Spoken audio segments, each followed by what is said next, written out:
Hello YouTube, it's your boy Hells McGrinth, and today I'm gonna break out of the norm and not talk about the video games.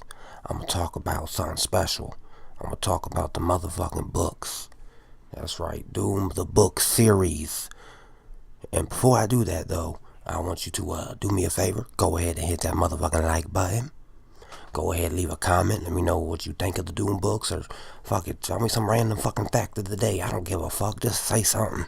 And subscribe to the channel, pretty please. I'll have more videos coming out whenever the hell they get done.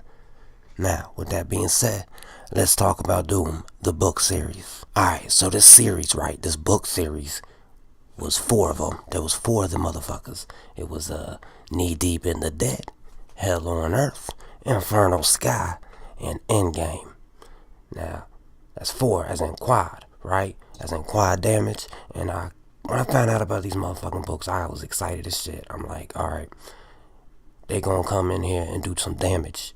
Just like they did to the gaming industry. Doom came out, boom, damage, running everything. Doom was the shit. And I was like, yeah, finally, a book series. This is gonna be neat. It's gonna be real fucking neat, right? They're gonna come in and do some quad damage to the fucking world of literature. To the world of literature. And, I don't think that happened. Nah, this is kind of some shitty fucking books, to be honest. But I'm gonna go ahead and tell you about them. Well, what I know about them. Anyways, so the first one, let's look at the cover.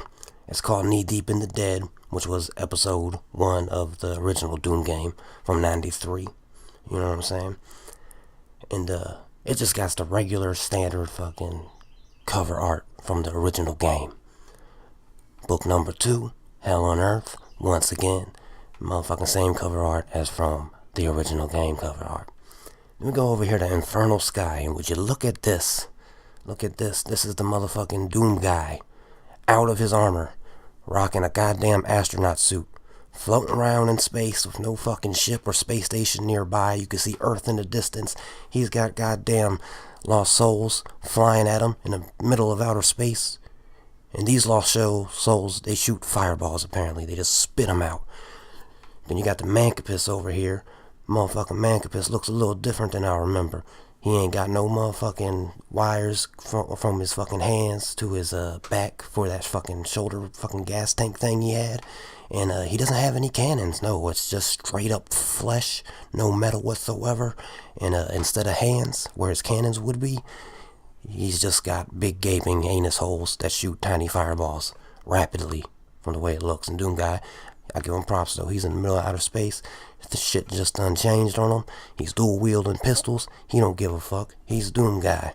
Cool cover art. Then we go to the very last book, Endgame. Now would you look at this? Here we got fucking the Doom guy, shirtless, looking like He-Man, you know, doing his Conan the Barbarian thing in the middle of a jungle. Got fucking, he's holding some fucking leech monsters or some snake monsters never before seen in the games. Pretty damn neat. And it's shooting what it looks like to be an imp. It looks like he's shooting an imp. However, there's been 2 versions of the book covers. I don't have these ones. I got the fucking reprinted versions. Knee Deep in the Dead is now just looks like a cool painting of a Baron of Hell. Hell on Earth is a close-up of lost souls without the horns. Fucking what was it? Infernal Sky. It's just a close-up with a weird Mancopus from the original cover release. You feel me? And then we got Endgame. Look at Doom guy. He's got his fucking guts torn out. His arms are up like he's fucking, what was that movie, Platoon? You know, it's a very uplifting photo. And I kind of like that cover art. All of it was fresh. Anyways, one difference that I really noticed though, if you look on the new reprint covers, the motherfucking says terrifying space epic. But if you go on the tops of the covers, but you go on the old ones, it says a space opera. Can you imagine that though? I want to see that. Doom as an opera. It'd be the greatest fucking stage performance since Spider-Man. Guaranteed. Doom the opera. The opera. Just think about that for a moment. Anyways, that's the covers. Now, these 4 books are written by Dafydd, Hugh, I don't know, and Brad Linaweaver. I'm gonna call him Bradley. Anyways, when I first got these books, I was in high school. I never read the motherfuckers. You know, it's not like I didn't know how to read. I know how to read. And I just didn't. I would rather draw a picture, you know. I'd rather draw a picture or some shit like that instead of read. But I gotta give these books props though, because they got me out of every single goddamn book report I ever had to do. The teacher be like, do a book report. I just pick one of the doing books. Did I read it? Hell no. But I played the motherfucking game. Teacher ain't played the game. Teacher didn't read the book. Teacher didn't know what the fuck was up. So I would just fucking always write some random report based off the game, and they think it was be about the book. So, you know, that was fresh. That was fresh. I like that. Didn't have to do my book reports thanks to these books. Anyways, fast forward a little bit, and I finally get to read them. I'm excited. I have the time. You know, instead of drawing a picture, I'm like, I'm going to sit down and I'm going to read these books.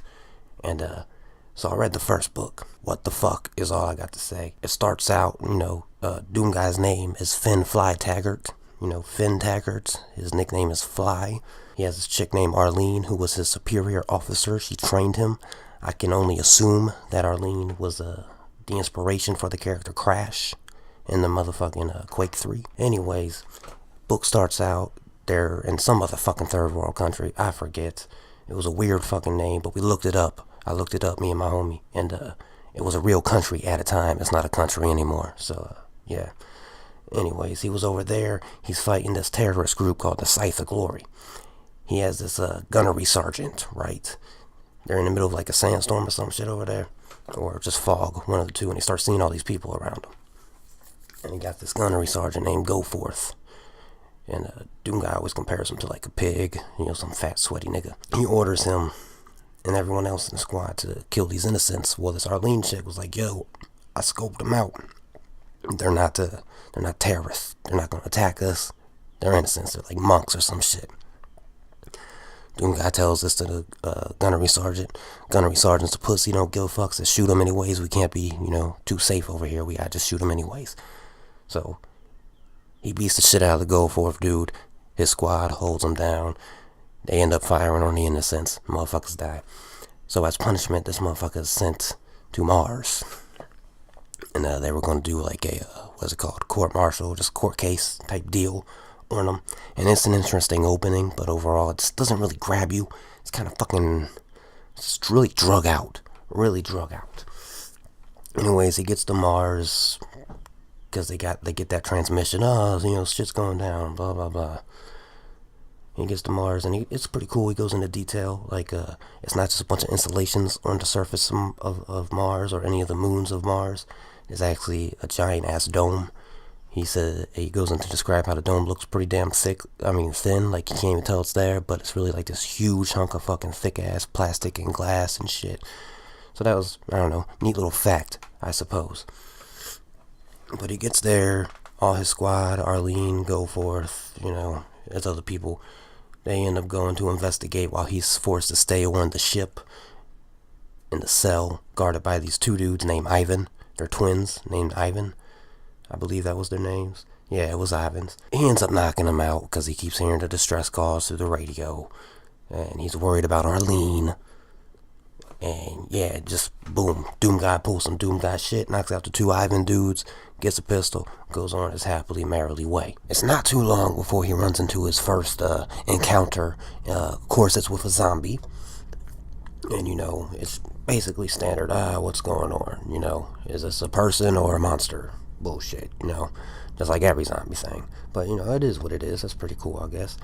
And he ends up meeting a imp. The imp can speak. That's right, the imps talk now. He held down the imp before killing it, and the imp basically just went on to say, yeah, you know, we're gonna win. We're gonna kick your human ass. Doom Guy ain't having that. He's gonna stop the invasion. So he goes forth throughout the installations in search of Arlene Sanders.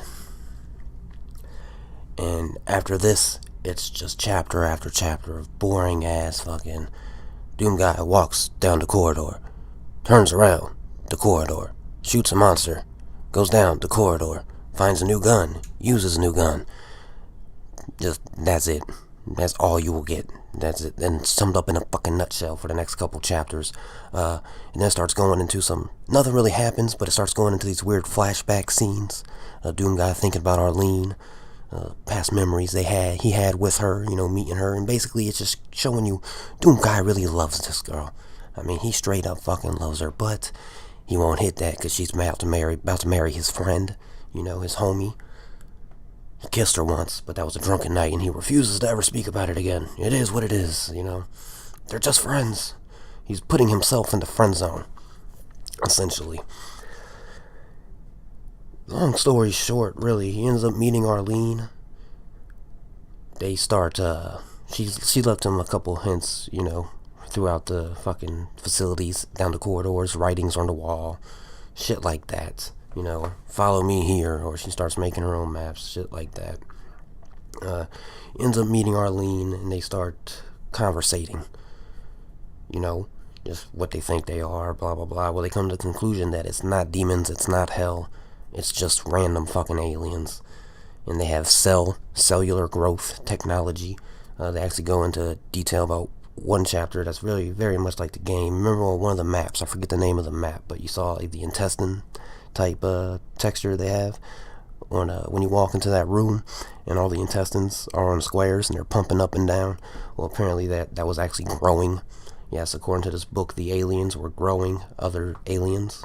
They're not demons, they're aliens. You gotta remember this. So yeah, with that being the newfound conclusion, they gotta fight the aliens. They're gonna stop them from getting to Earth. When they meet up, they are both naked because they're in hell, They lose their armor, they get their armor back, blah, blah, blah. Doom Guy's checking her out, but then averts his eyes because he realizes they're just friends. Even though she tells him not to cover himself, he still covers his dick. He doesn't want Arlene to see his dick because they're just friends, and he respects her as a friend. That's Doom Guy morals for you. And they meet the Spider Mastermind, one of the scientists who's going to show him how to stop the fucking technological fucking slipgate teleporter to Earth. Wait, what did I just say? I don't even know. Scientist tells them to blow up some shit. They blow up some shit. They fight the Spider Mastermind. But what made the Spider Master... And that's the guy ends up dying. What made the Spider Mastermind so weird, though, is that in this book he has telepathic abilities. And the Spider Mastermind can make you see shit. Well, what he made Doom Guy see was randomly his father walking out shirtless, rubbing his belly, dancing, and doing some weird, like, stereotypical Hawaiian tribal dude chant.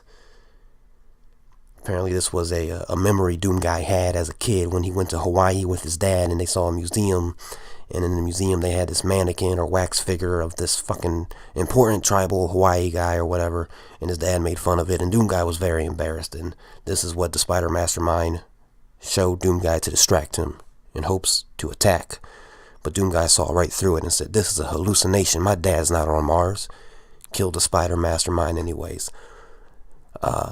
After that, Arlene and Doom Guy, they go around the rest of the installation, killing off whatever alien or zombie that they may have missed.